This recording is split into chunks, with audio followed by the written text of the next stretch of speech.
This is హరిత అక్కల and I'm an emotional wellness coach. ఈరోజు నా ఫస్ట్ క్లయింట్ నా దగ్గర ఉన్నారు. ఫస్ట్ టైం చూపిస్తున్నాను కదా, నా ఫస్ట్ క్లయింట్ ఎవరో కాదు, మా అమ్మ.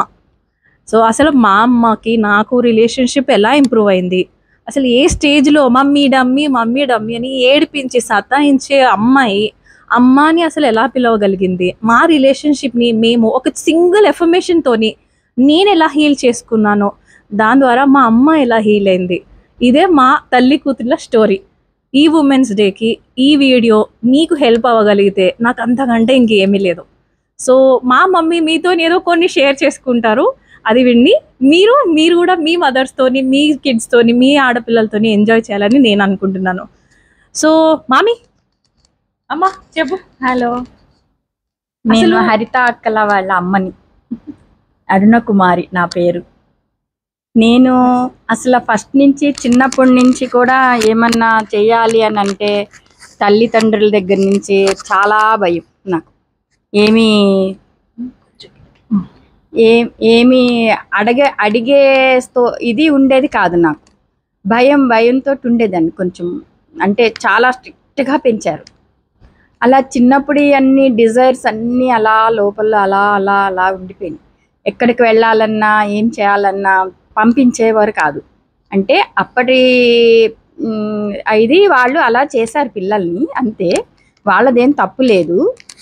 ఇప్పుడు నేనేం చేయాలి అని అన్నది అనుకుని నేను నా పిల్లల్ని, నేను ఏదైతే చదువుకోలేదో ఏం చెందలేదో అది అన్నీ నా పిల్లల ద్వారా నేను వాళ్ళకి చదివించి వాళ్ళ నుంచి నేను ఆనందం పొందాను, చాలా ఆనందం పొందుతాను. ఇప్పుడు ఇలాగ ఉన్నారు అని అంటే నా చిన్న కూతురైనా కానీ పెద్ద కూతురైనా కానీ సౌమ్య, హరిత అక్కలా కానీ నేను ఎలా ఉండాలనుకున్నానో అలా ఉంటున్నారు ఇప్పుడు. అది నాకు చాలా హెల్ప్ఫుల్గా అవుతుంది. ఎందుకంటే ఇప్పుడు నేను వాళ్ళు తన కోచ్ అయిన తర్వాత నుంచి తన నుంచి కూడా నేను చాలా నేర్చుకున్నాను. ఎప్పుడైతే నేను తన దగ్గర కోర్సెస్ నేర్చుకుంటున్నానో అప్పటి నుంచి గ్రాటిట్యూడ్ రాయమని చెప్పారు. గ్రాటిట్యూడ్ రాస్తూ ఉంటే చాలా మిరాకిల్స్ జరిగినాయి, అనుకోనివన్నీ కూడా జరిగినాయి. అలాగే దీపం పెట్టమని కూడా చెప్పింది. నేను ఇదివరకు కూడా పెట్టేదాన్ని, కొన్ని ఇదిలో నేను మానేశాను. తర్వాత మళ్ళీ ఇప్పుడు స్టార్ట్ చేసిన నుంచి దీపం పెడుతుంటే ఎన్ని మిరాకిల్స్ జరిగినాయి అంటే ఎప్పుడు కూడా రాలేని వాళ్ళందరూ కూడా మా ఇంటికే వస్తున్నారు. వచ్చి ఇలా వచ్చి ఇలా ఫంక్షన్స్ వచ్చినా ఏమైనా ఇలా వచ్చి ఇలా వెళ్ళిపోయేటోళ్ళు. ఒకరోజు ఉంటున్నారు, 2 రోజులు ఉంటున్నారు, రారు అని అనుకున్న వాళ్ళందరూ వస్తున్నారు. ఇదైతే మిరాకిల్ జరిగింది దీపం పెట్టడం గురించి. ఇంకొకటి, నాకు చాలా డిజైర్స్ ఉన్నాయి. ఆ డిజైర్స్ అన్నీ కూడా ఇప్పుడు నేను దీని దగ్గర క్లాసెస్ నేర్చుకుంటున్న దగ్గర నుంచి కూడాను అన్నీ జరుగుతున్నాయి. నేను గోల్స్ రాసుకున్నాను, గోల్స్లో ఏం రాసుకున్నానో అవన్నీ కూడా జరిగినాయి. ఇలాగా నాకు గోల్డ్ కావాలని నాకు చాలా డిజైర్ ఉంది అన్నమాట. గోల్డ్ అనే కాదు, బట్టలే కానీ, అంటే ఫ్యాషన్గా బాగా బాగా మంచిగా తయారవ్వాలి అన్నది నాకు ఉంది. అది నా డిజైరు. అది మా హస్బెండ్ నాకు ఇప్పుడు బాగా తీర్చుతున్నారు. ఏది కొనుక్కున్నా వద్దు అన్న, ఇదివరకైనా సరే ఏమీ వద్దు అనేవారు కాదు. కాకపోతే తనకి డ్యూటీ ఉండి టైం ఉండేది కాదు, మాకు మనీ ఇచ్చేసేవారు. మా పిల్లలు నేను వెళ్ళి షాపింగ్ చేసుకుంటూ ఉండేవాళ్ళు. అంతేగాని ఇప్పుడేంటి, తనే వస్తున్నారు రిటైర్ అయిన దగ్గర నుంచి. నాకు ఏం కావాలో ప్రతిదీ అన్నీ ఇంకా ఎక్కువ కొనిపెడుతున్నారు. ఏది కావాలన్నా సరే నో అనట్లేదు. ట్రావెలింగ్ కూడా నాకు చాలా ఇష్టం. ట్రావెలింగ్ తన డ్యూటీ ఉన్నప్పుడు తనకి లీవులు ఉండేవి కాదు, తీసుకుని వెళ్ళలేదు, అసలు ఎక్కడికి వెళ్ళలేదు. అలాంటిది ఇప్పుడు నేను ఏదైతే గోల్స్లో రాసుకున్నానో అవన్నీ ఇప్పుడు 1 year లోపు ట్రావెలింగ్లో నేను కేరళ అని రాసుకున్నా. అది దానికి బోనస్గా, కేరళ కన్నా ముందు బోనస్గా ఇంకొక 2 ట్రావెలింగ్కి వెళ్ళిపోయి వచ్చేసి ఇప్పుడు March 1st మేము కేరళ వెళ్తున్నాం. April 1st కేరళ వెళ్తున్నాం. 7 days full enjoy. I will enjoy. నేను ఎక్కడికి వెళ్ళినా కూడా నాకు వీళ్ళు కొత్త వాళ్ళు, వాళ్ళు పాత వాళ్ళు అనేది ఏకన్నా తెలియని వాళ్ళు అని కాకుండా వాళ్ళతోటి ఫుల్ ఎంజాయ్ చేసేస్తున్నా. ఎందుకంటే నాకు జాయ్ కావాలి. ఇక్కడ ఒకసారి ఈ జాయ్ లిస్ట్ రాసుకోవాలి అని నీకు ఎలా తెలిసింది? ఈ 7 హ్యాబిట్స్ తిని దగ్గర నేను నేర్చుకున్నప్పుడు ఓకే ఇది ఇట్లా రాసుకోవచ్చు అనేసి నేర్చుకొని మిర్రర్ ఎక్సర్సైజ్ కూడా అంటే 7 హ్యాబిట్స్ అనేది ఎలా ఉన్నదో అది అవన్నీ కూడా doing exercise, declutter, gratitude, joy list, ఇంకటి మిర్రర్ ఎక్సర్సైజ్, ఇది ఏంటది phone digital detox plus relation quality time. ఈ 7 కూడా నేను ఇప్పటికీ కూడా నేను రాస్తూనే ఉన్నాను. ఏంటి 1.5 year ఎంత అయిపోయింది, ఆల్మోస్ట్ 2 years నుంచి నేను రోజు ఇది టిక్కు కొడతాను. ఏదైతే నేను చేయలేదో అనేది రాసుకుంటాను. ఇవన్నీ 7 ఒక బుక్లో రాసేసుకొని ఆ మంత్ అంతా మొత్తం ఆ రోజు ఏది చేయలేదో అది చూసుకుంటా. ఓకే ఇది నేను చేయలేకపోయినా ఈరోజు నెక్స్ట్ డే చేయాలి అని ఇంప్రూవ్ చేసుకుంటున్నా అన్ని. This is her journey. నేను 7 హ్యాబిట్స్ ఈరోజు మార్నింగ్ బుక్లో రాసేటప్పుడు నాకు ఓన్లీ 5 గుర్తొచ్చాయి. ఇంకో 2 ఉండాలి అప్పుడు ఏదో చెప్పాను అని పీపీటీ ఓపెన్ చేసి అందులో నుంచి మిగతా 2 నేను రాసుకున్నాను. నేను మర్చిపోయినా even if the teacher forgets, if the student is so sincere అంటే తను అది చేయాలనుకుంది కాబట్టి చూడండి టక 7 తను చెప్పింది నాకు కూడా గుర్తులేవు. సిన్సియర్గా స్టూడెంట్ ఎప్పుడైతే రెడీ ఉంటుందో మెంటర్కి కనెక్ట్ అయ్యేటప్పుడు మీరే లైఫ్ చేంజ్ చేసుకోగలరు. This is a proved example right. And very important thing ఏంటి అంటేని నేను ఓన్లీ దీపం పెట్టు అమ్మ, ఎందుకంటే 10 years బ్యాక్ మనం దీపం మానేసినప్పుడు సంహౌ రిలేటివ్స్ రావటం అన్నది తగ్గిపోయింది. బికాస్ వాళ్ళ ఫోకస్ అక్కడికే వెళ్ళిపోయింది. ఓ మీరు దీపం పెట్టట్లేరు, సో మీరు మతం మార్చుకున్నారు, so and so examples. So నేను జస్ట్ ట్రైల్ అండ్ ఎర్రర్ అంతా కూడా ట్రై చేయి. దీపం పెట్టేటప్పుడు మాత్రం అందరూ ఇంటికి రావాలి అని ఒకసారి అనుకో. ఓకే వస్తే మంచిదే కదా, వస్తే అందరం దే విల్ గెట్ కనెక్టెడ్ కదా. We are social creatures. మనం ఎంత కనెక్ట్ అవుతామో అంత ఓపెన్ అప్ అవుతాం. ఈ ఎనర్జీ మళ్ళీ మనకు ఒక నెక్స్ట్ 90 daysకి హెల్ప్ అవుతుంది తెలుసా. ఈ group energy very important. So ఎప్పుడైతే అమ్మ అలా రాయటం మొదలుపెట్టిందో, ఆ దీపం పెట్టుకుంటూ తను చెప్పిందో ఇలా అందరు రావాలి అని, 1 month తర్వాత మా ఇంట్లో ఒక గుడ్ ప్రాబ్లం వచ్చింది. ఏంటి అంటే నేను లేని అందులో వేరే వాళ్ళు అందరు ఉన్నారు. అండ్ వీ స్టార్టెడ్ లైక్ నేను లేనేంటి అందులో నన్ను కూడా రాసుకోమా అని. This is the kind of manifestations we speak. అంటే it's about you designing your life. Chief life designer దగ్గర నేను నేర్చుకుంది ఏంటి అంటే ముందు నేను మారాను కదా. నేను అలా ఇంట్లో దీపం పెట్టిన తర్వాత నేను చేంజ్ చేసి నా ఇంట్లో ఎన్వైర్న్మెంట్ చేంజ్ అవటం, ఆ చేంజెస్ నేను 90 days అబ్జర్వ్ చేశాక మా మమ్మీకి నేను షేర్ చేసుకోవడం, తను పెట్టాక తన నుంచి వేరే వాళ్ళ దాకా వెళ్ళటం. ఈరోజు నాకు తెలిసిన క్లయింట్స్లో కొంతమంది దీపం పెట్టి షేర్ చేసుకుంటున్నారు. And I feel so happy. నా ఫ్రెండ్స్లో కూడా ఒక అమ్మాయి ఈరోజు నేను దీపం పెట్టాను అలా పెట్టి కూర్చున్నప్పుడు ఆ మెడిటేషన్ స్టేజ్లోకి వెళ్ళినప్పుడు ఎంత హ్యాపీగా అనిపించిందో. నీ వల్ల ఇది పాసిబుల్ అయిందంటే no, it's not about me, it's about your trust. మీరు నమ్మటం వల్ల, మీకు ఇది ఇంపార్టెంట్ అని అనిపించటం వల్ల మీరు డిసిషన్ తీసుకున్నారు కాబట్టి అది పాసిబుల్ అయింది. ఇక్కడ నేను స్మాల్ ఒక సెంటెన్స్ మాత్రమే చెప్తున్నాను, but you are adding energy to it. Ya, ఇంకొకటి వెరీ ఇంపార్టెంట్ ఈస్ టూర్స్కి వెళ్ళాలని తను రాసుకుంది. వెన్ వీ టేక్ సెషన్స్ వాళ్ళతో వాళ్ళు రాయిపించటం మాది సెషన్స్లో ఇంపార్టెంటే. స్పీకింగ్ తర్వాత దే హ్యావ్ టు రైట్. వాళ్ళు ఒక్కటి కూడా రాయకపోతే ఇక్కడ నుంచి విని ఇక్కడ నుంచి వెళ్ళిపోతుంది. So when I told her to write her goals, రాయి. And then she wrote. Date రాయకపోతే ఆ గోల్కి ఇంకా వాల్యూ ఉండదు. ఎందుకంటే అది మనం ఎప్పుడన్నా 10 ఏళ్ళు ఉందిలే, ఇంకో 20 ఏళ్ళు ఉందిలే అని మనమే పోస్ట్ పోన్ చేస్తాం. So very important. మా మెంటర్ మాకు నేర్పించింది గోల్ రాసిన వెంటనే ఎప్పటిలోపు అని రాయటం very very very important. So date రాసింది తను December 2024 కల్లా నేను కేరళ వెళ్ళాలి అని. Trust me, she didn't go to Kerala in December 2024. అది కొంచెం డిలే అయ్యి April 1st వెళ్ళింది. But before April 1st already 2 టూర్స్కి వెళ్ళొచ్చేసింది.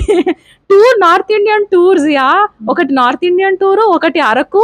And మొన్ననే జస్ట్ ఒక 2-3 days బ్యాక్ కేరళకి కూడా రిజర్వేషన్ ఫ్లైట్ బుకింగ్ అన్నీ అయిపోయినాయి. They are going and having fun, they are going to have fun. తను టూర్స్ రాసుకుంది. ఎందుకనంటే her inner child always wanted to fly. తనకి ఎప్పుడు సరదాగా ఉండాలి, బయటకు వెళ్ళాలి, మనుషుల్ని కలవాలి, నేను ఎంజాయ్ చేయాలి అని తను అనుకుంది. నాతో కనెక్ట్ అవ్వటం వల్ల తనకి తాను కనెక్ట్ అవుతోంది. So this is where you need to meet a counsellor. Ya, నా దగ్గరకు వస్తే I'll be very happy, I will train you personally. But if you can come for at least an hour. నేను limiting beliefs పట్టుకోవటంలో expert. నేను ఇప్పటిదాకా ఎప్పుడు చెప్పలేదు. నేను మీతో 1 hour మాట్లాడితే మీ లిమిటింగ్ బిలీఫ్స్ ఏడ పట్టాలి అన్నది నా ఎక్స్పర్టైజ్. దానికి నేను చెప్పను, ఇది మీ లిమిటింగ్ బిలీఫ్ అని చెప్పడం నా ఉద్దేశం అస్సలు కాదు. కానీ దాని సొల్యూషన్ వైపు నేను తోయటం నాది coach responsibility. So connect to us, okay? And one more thing, రిలేషన్షిప్లో కూడా ఇప్పుడు మా హస్బెండ్ నేను ఎలా ఉండాలనుకుంటున్నానో అలాగా నాకు చేసి పెడుతున్నారు. ఎప్పుడు నేను చేయడమేనా అని అనుకునేదాన్ని. ఎప్పుడన్నా ఈయన కూడా ఎప్పుడన్నా చేయొచ్చు కదా, ఎప్పుడు జ్వరం వచ్చినా ఏం చేసినా సరే లేచిపోయి చేసేదాన్ని. ఇప్పుడు రిటైర్ అయిన దగ్గర నుంచి నన్ను కేర్ బాగా తీసుకుంటున్నారు. ఫ్రూట్స్ కట్ చేయడమే కానీ, జ్యూస్ చేయడమే కానీ, ఎక్కడికన్నా తీసుకెళ్ళడమే కానీ చాలా కేర్ తీసుకుంటున్నారు. మా బ్యాంగిల్ స్టోరీ, చాలా థ్యాంక్ యూ. మా బ్యాంగిల్ స్టోరీ మా please. She loves gold. Ya, she so fond of gold. Gold పిచ్చి. అయితే అది ఏం చేసింది, తన డిజైర్ని, ఆడపిల్లలు కదా, ఆడపిల్ల పెళ్ళిళ్ళు అవ్వాలి కదా అని పోస్ట్ పోన్ చేసుకుంటూ వెళ్ళిపోయింది. అండ్ డాడీ రిటైర్మెంట్ తర్వాత షీ గాట్ దిస్ థాట్ కదా, తనకు కొనుక్కోవాలనిపిస్తోంది. అప్పుడు ఇద్దరి మధ్యలో ఇప్పుడు ఎందుకు ఇంత అన్న థాట్ హస్బెండ్కి వస్తుంది. ఆ స్మాల్ కాన్ఫ్లిక్ట్ వాళ్ళు దాటిన తర్వాత ప్యారలల్గా ఫాదర్ కూడా కనెక్ట్ అయ్యేవాళ్ళు, నాకు ఇద్దరు కనబడేవాళ్ళు. సో నాన్నకు చెప్పగలిగేది నాన్నకు చెప్పేదాన్ని, మమ్మీ కాంప్రమైజ్ అయ్యేది మమ్మీకి చెప్పేదాన్ని. Because parallelly I was a coach also. So ఇద్దరు మనీ పే చేసి కోచ్కి వచ్చారండి. It's not about blood relation ఉంది కదా అని వాళ్ళు ఎప్పుడు ఫ్రీగా రాలేదు. నేను చెప్తుండే లైట్ తీసుకో అంటే కూడా they use to pay and then take the session. అలా చేయటం వల్ల ఏమైందో నేను చెప్పనా, మా ఫాదర్కి ఇంకొకలా కనబడుతోంది సీన్, నాకు ఇంకోలా కనబడుతుంది. నేను నా వర్షన్ చెప్పేదాన్ని. చెప్పంగానే daddy that is her love, మీరు గోల్డ్ కొనటం వల్ల తను హ్యాపీగా ఉంటుంది అని అంటే why not buy the gold. Ya, తనకి ఏనాడు చిన్నప్పటి నుంచి నీకు ఎంత బంగారం కావాలని ఎవరు అడగలేదు. మేము పోనీ కూతుళ్ళం మా స్టేజ్కి వచ్చామని అంటే మాకు మ్యారేజ్ అయిపోయింది, మేము బాండేజెస్లో ఉన్నాం, మేము నిజంగా ఇప్పుడు మా అమ్మకి కొనేసే స్టేజ్లో కూడా లేము. మాకు ఇంకో 5 years పడుతుంది. ఈ 5 yearsలో you are the only person who can buy for her. Yeah, ఎందుకు అమ్మ అంటే ఇక్కడ మా నాన్నని ఫోర్స్ చేయలేదు. బట్ యు నో వాట్, ఈ కాన్వర్జేషన్ ఎక్కడ హెల్ప్ అయిందో అంటే ఒక 2-3 months తర్వాత క్యాజువల్గా వేరే వాళ్ళు గోల్డ్ కొంటుంటే వీళ్ళు వెళ్ళారు అంతే. బట్ తినకు బ్యాంగిల్స్ నచ్చాయి. She just took that bangles, those bangles చూసి ప్రైస్ అడిగింది. తన బడ్జెట్ కంటే ఎక్కువ తన సేవింగ్స్ చేసుకునే దానికంటే కాబట్టి పక్కన పెట్టేసింది. బట్ ఇదంతా చూసిన మా ఫాదర్కి తెలుసు కదా తన డిజైర్స్ లిస్ట్లో గోల్డ్ లిస్ట్లో గోల్డ్ ఉందని. Then what he did is, కొనుక్కోవాలంటే కొనేసుకొని నేను ఇచ్చేస్తా డబ్బులు. For the first time gold. వెళ్ళలేదు కదా, మా పెద్దమ్మాయి వాళ్ళ అత్తగారు హారం కొనుక్కుంటాను చూడ్డానికి రమ్మండి, సెలెక్ట్ చేసుకుందాం, మీది బాగుంటుంది సెలెక్టింగ్ అని అంటే సర్లే అని వెళ్ళాం. ఆమె సెలెక్టింగ్ అయిపోయింది, ఇంకొచ్చేయాలి. కానీ అక్కడ నాకు గాజులు కనబడ్డాయి. నాకు ఎప్పుడో అనుకున్నా నా పాత ఎప్పుడో ఉన్నాయి, అవి నేను మార్చుకోవాలి, తర్వాత ఎప్పుడన్నా చూద్దాం. ఒక ఎంత రేటు ఉంది, ఎంత పడుతుంది, ఊరికి తెలుసుకొని వదిలేద్దాం అని నా పాతయ్యే గాజులు తీసి కూడా తూకం వేయించాను. ఇది దీనికి అమ్మేస్తే ఎంత వస్తాయి అన్నాను. మళ్ళీ నాకు నచ్చి ఈ గాజులు నచ్చి ఇవైతే ఎంత వస్తాయి, ఇది ఇస్తే ఎంత అవుతాయి అన్నీ తెలుసుకున్నా అంతవరకే. ఇప్పుడు కాదులేండి నేను మళ్ళీ వస్తానని చెప్పి వచ్చేస్తున్నా. వెనకాలకే వచ్చేసి ఈయన నీ గాజులు కొనుక్కోవాలనుకున్నావా, కొనేసుకో. అదేంటండి మనం కొనడానికి డబ్బులు కూడా ఏం తీసుకురాలేదు, కార్డులు కూడా ఏం తెచ్చుకోలేదు, ఎలా కొనేస్తామని అంటే పక్కనే మా పెద్దమ్మాయి మాంగారు, నా దగ్గర ఉన్నాయండి చెల్లెమ్మ గారు, మీరు కొనేసుకోండి. లేదండి నేను డబ్బులు లేకుండా నేను కొనుక్కోను అని చెప్పారు. కానీ మా ఆయన ఫోర్స్ చేసి అసలు ఎప్పుడు ఎవరి దగ్గర కూడా ₹1 కూడా ఆఖరికి రైల్వేలో చేశారు. కానీ ఇంత పిల్లలకి రఫ్ బుక్ తెమ్మన్నా కూడా తెచ్చేవారు కాదు రైల్వేది. అంత స్ట్రిక్ట్గా ఉన్న మనిషి, అటువంటి మనిషి ఆయన దగ్గర 1 lakh అప్పు తీసుకున్నాం ఆ రోజు. నా గాజులు ఇచ్చేయంగా 1,57,000 ఇవ్వాలి.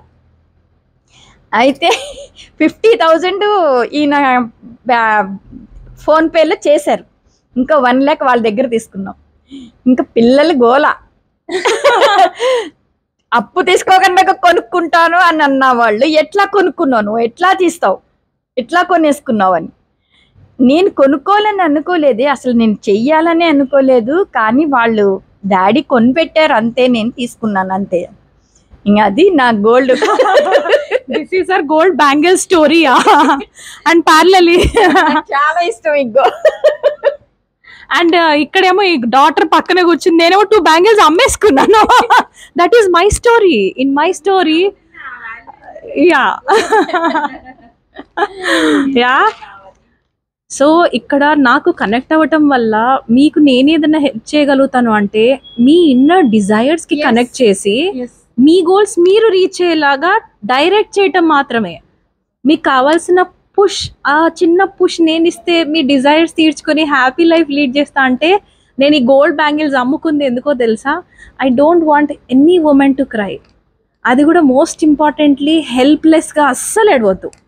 We are there here as a team, right? నాకు ఇంకా చాలా చాలా చాలా ఉన్న ఎక్స్పీరియన్సెస్. మేము కూడా వద్దు అనే అన్నాం, ఎందుకంటే గోల్డ్ అమ్మేస్తే మళ్ళీ కొంటామా అని ఫస్ట్ ఉంటుంది కదా, వద్దన్నాం. ఎప్పుడైతే నేను చదువుకుంటాను దానికోసం అని అనగానే ఇమీడియట్గా అమ్మేసుకో అని చెప్పేసాను నేనైతే. గోల్డ్ ద్వారా ఒక కోర్స్ వస్తుంది, కోర్స్తో ఇంకా సంపాదించుకుంటుంది కదా, దీనికన్నా మంచి గాజులు కొనుక్కోవచ్చు. Yeah, when I took stand for me, నేను వాళ్ళలో అలాంటి కరేజ్ ఫీల్ చేయగలుగుతున్నా, రైట్? కరేజియస్గా ఊరికే అవ్వలేదు. ఐ వాజ్ ద మోస్ట్, చాలా భయంకరమైన భయపడే మనిషిని నేను. అసలు ఇలా కెమెరా ముందు మాట్లాడడం కానీ, లేకపోతే అసలు నేను ఇలా ఉంటాను కాదు, కానీ నా డిజైర్స్ లిస్ట్లో ఇలా మాట్లాడాలి, హీల్ చేయాలి. విన్న వాళ్ళు ఒక 5 minutes ఆడియోలో ఒక్క అమ్మాయి లైఫ్ చేంజ్ అయినా పర్లేదు అన్న డ్రైవ్కి ఎవ్రీ వీక్ నాకు ఎంత దూరం తెలుసా అండి సుమన్ టీవీ, కానీ ఎంత దూరం వెళ్తాను తెలుసా? అండ్ ఏ ఇన్కమ్ అందులో నుంచి రిజల్ట్ ఏమొచ్చినా రాకపోయినా మై థింగ్ ఇస్ ఒక్క అమ్మాయి లైఫ్ బాగుంటే చాలు. That is my goal and I go for that. దానికోసమే నా పరుగు. మీకు నేను ఏదైనా హెల్ప్ చేయగలిగితే మాత్రం don't think twice, just get in touch with us. Thank you for all.